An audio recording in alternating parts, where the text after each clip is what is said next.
ఏదో ముండ కత్తి పెట్టని ఏదో ముండ కత్తి పెట్టలు.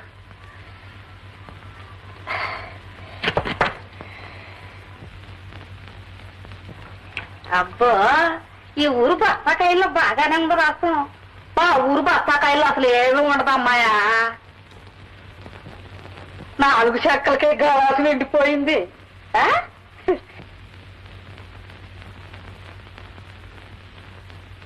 నువ్వు లేకే నిద్రపోతున్నావా అమ్మాయా?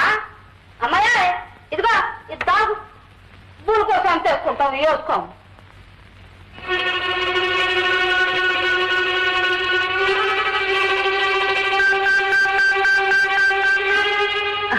నువ్వు వెళ్ళాడుకోమ్మా.